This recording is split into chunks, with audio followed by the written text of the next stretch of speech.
Baik, perkenalkan kami dari kelompok 8 kelas 02. Pada kesempatan kali ini kami akan mempresentasikan tugas besar analisis kebutuhan enterprise. Perkenalkan, saya Ibrahim Firza Rizky Perwana dengan NIM 182241120. Saya Nicholas Putra Halim dengan NIM 182240098. Dan saya Christian Wilfredo dengan NIM 182240038.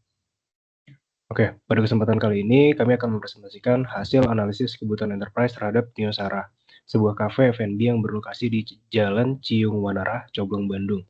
Neosara ini merupakan transformasi dari Garden Coffee yang melakukan rebranding di tahun 2024.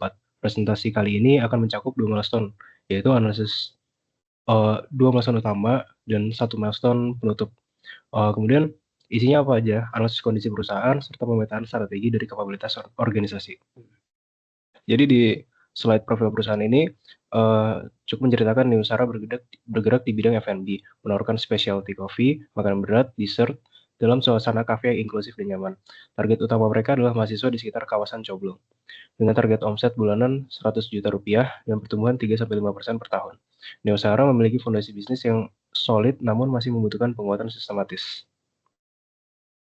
Oke, sekarang kita lanjut langsung ke analisis eksternalnya. Di sini kami menggunakan framework Pestle, SWOT EVAS, dan juga Porter's Five Forces. Dari analisis Pestle sendiri, kami menemukan bahwa Nuesara menghadapi tekanan dari fluktuasi harga bahan baku yang diakibatkan oleh inflasi, kemudian regulasi PBJT dari Pemkot Bandung, dan tingginya persaingan kafe di kawasan mahasiswa. Namun secara sosial, tingginya populasi mahasiswa ini di sekitar lokasi Nuesara menjadi peluang besar yang belum sepenuhnya dioptimalkan. Kemudian dari Porter's Five Forces, insight utamanya yang kami dapatkan adalah buyer power sangat tinggi karena tidak ada switching cost bagi pelanggan mahasiswa. Sementara supplier power justru sangat rendah karena Nuesara fleksibel dan tidak memiliki satu vendor supplier yang utama. Ini adalah keunggulan yang bisa dimanfaatkan untuk efisiensi biaya.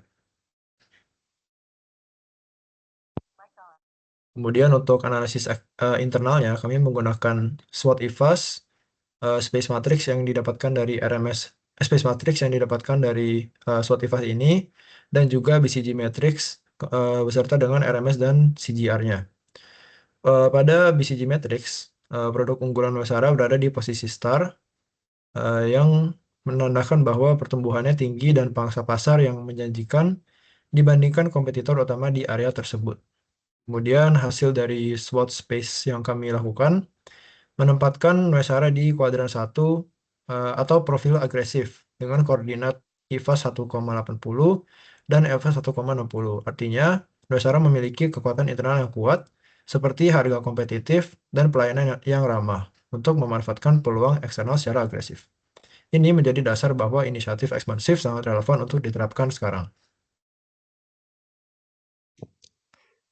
Oke, berikutnya adalah analisis kebutuhan strategis dari Nuesara. Di sini kami memetakannya menjadi 4 perspektif, yaitu financial, customer, internal, dan juga learning and growth. Insight utamanya adalah target omset, yaitu requirement 1, dan juga kepuasan pelanggan, yaitu requirement 4, nggak bisa tercapai jika tidak ada perbaikan proses internal. Misalnya, di perbaikan sistem notifikasi atau pengawasan stok. Jadi hasilnya perbaikan harus dimulai dari fondasi internal Nuesara yang lalu bisa berhasil pada peningkatan omset dan juga kepuasan pelanggan.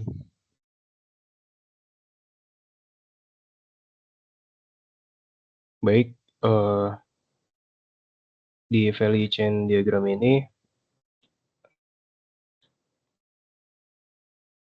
sebenarnya cukup simpel, yaitu kami membahas gimana caranya Neosara ini bekerja dengan operasional fokus, pengadaan bahan baku harian, serta pengelolaan inventaris untuk memastikan konsistensi kualitas produk. Semuanya harus didokumentasikan dari sesi briefing dan evaluasi rutin bersama barista dan staf dapur. Distribusi ini juga akan dilakukan dengan dine-in maupun online seperti GoFood dan GrabFood. Dan yang terakhir, kami akan melakukan penjagaan sistem dari kebersihan dan kenyamanan fasilitas kafe.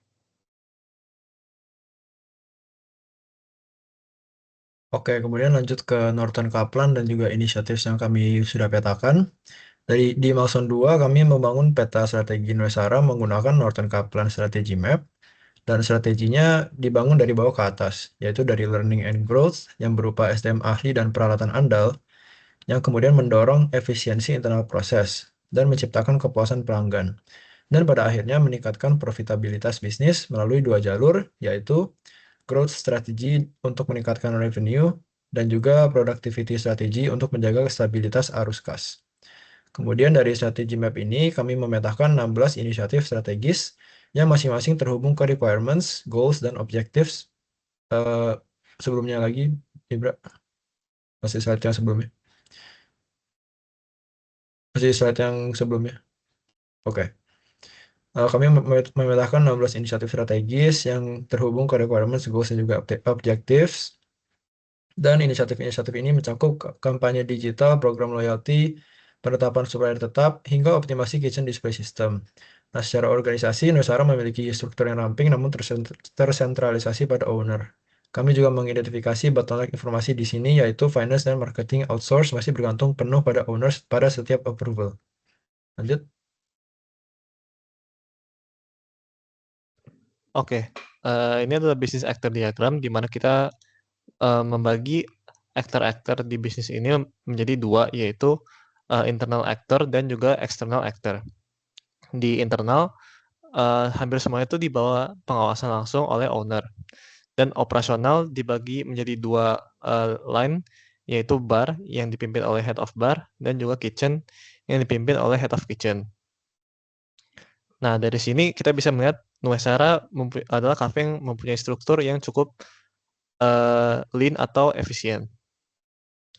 Selanjutnya di bagian eksternal, Nuesara mendelegasikan beban-beban seperti manajerial, akuntansi, dan juga kampanye-kampanye digital. Mereka mendelegasikan itu ke pihak ketiga atau outsource. Namun, rekomendasi dari kami adalah Nuesara tetap harus waspada terhadap sentralisasi keputusan yang terlalu berpusat pada owner, yang berpotensi memicu keterlambatan koordinasi jika volume bisnisnya semakin membesar. Boleh next. Oke, sekarang adalah actor cooperation viewpoint. Seperti yang di sebelumnya, sebenarnya Nuesara sudah cukup efisien, tapi balik lagi terdapat sedikit bottleneck. Bisa dilihat di sini, di area front stage itu, interaksi layanan pelanggan melalui meja kasir dan juga aplikasi delivery memicu kolaborasi antara barista dan staff kitchen. Di backstage, admin bergerak untuk menghubungkan koordinasi stok dengan supplier. Namun, seperti business actor diagram sebelumnya, semuanya tetap berada di bawah pengawasan owner. Rekomendasi dari kami adalah owner memberikan otonomi kepada peran-peran seperti admin untuk bertukar data seperti stok harian secara langsung kepada finance, supaya mereka bisa berjalan mandiri dan adaptif. Next. Baik, sekarang sampai di capability mapping diagram. Capability mapping Nuesara dibagi dalam 3 kelompok, yaitu strategic, operational, dan supporting capabilities. Dari heat map yang kami buat, terlihat jelas bahwa kapabilitas dengan maturity level initial, yaitu ingredient sourcing management menjadi prioritas inventaris yang paling mendesak. Karena seluruh proses pengadaan masih berjalan dengan ad hoc dan tidak terdokumentasi, jadi di sisi lain, kapabilitas seperti recipe and quality control sudah berada di level define. Artinya SOP sudah ada namun perlu terus dioptimalkan. Pemetaan ini memastikan bahwa setiap inisiatif yang kami rumuskan memiliki justifikasi kapabilitas yang jelas dan dapat diimplementasi oleh aktor yang bertanggung jawab. Kemudian di value stream diagram ini, sebenarnya di milestone 3 kami memetakan aliran nilai Nuesara melalui value stream diagram. Aliran dimulai dari supplier mengirimkan bahan baku, admin melakukan penerimaan dan pengecekan, barista menerima pesanan pelanggan, kemudian barista dan kitchen memproses menu, head of bar dan kitchen melakukan quality check, hingga barista menyerahkan produk dan menyelesaikan transaksi. Produk lead time tercatat 15 menit dengan total production time 37 menit. Bottleneck yang terbesar ada di VS01, yaitu waktu tunggu pengadaan bahan baku mencapai 15 menit, yang langsung berdampak pada keseluruhan kecepatan layanan. Kemudian, value stream modeling perlu memperlihatkan hubungan antara setiap tahapan proses dengan kapabilitas yang mendukungnya, dari pengadaan bahan baku hingga pemenuhan pesanan. Setiap tahap terhubung capability group yang relevan, mulai dari procurement management, order processing, hingga sales and distribution management. Sebagai kesimpulan, Newsara ini memiliki value stream modeling yang memperlihatkan hubungan antara setiap proses dengan kapabilitas yang mendukungnya. Oke, lanjut di sini ditampilkan diagram BPMN dan juga task analysis. Alur proses operasional Nusara dari awal hingga akhir kami petakan menggunakan diagram BPMN dan juga legenda yang ada, dan secara garis besar proses operasional Nusara terbagi menjadi 3 tahap utama, yaitu yang pertama penerimaan pesanan, kemudian yang kedua produksi dan kontrol kualitas, yang ketiga penyerahan produk dan transaksi. Untuk penerimaan pesanan pelanggan, dimulai saat pelanggan melihat menu, mengajukan pesanan, lalu barista menerima dan menginput pesanan ke dalam sistem POS. Di tahap ini target kami adalah zero error input dan waiting time kasir di bawah 15 menit. Untuk yang kedua, produksi dan kontrol kualitas menu, pesanan diproses oleh barista dan staff kitchen, kemudian melewati quality control oleh head of bar dan juga head of kitchen. Jika produk tidak sesuai standar, pesanan akan diproses ulang, dan pada tahap ini target proses time yang kami inginkan adalah 13,5 sampai 15 menit dengan jumlah produk cacatnya yaitu 0. Kemudian tahap ketiga, penyerahan produk dan transaksi. Kami di sini menyerahkan produk kepada pelanggan beserta struk dengan target waktu yaitu di bawah 20 menit dan kesesuaian cost 100% terhadap laporan POS. Nah, ketiga tahap ini dirancang untuk memastikan bahwa Nuesara dapat beroperasi secara efisien, akurat, dan juga konsisten dalam memberikan pengalaman terbaik bagi pelanggan. Lanjut.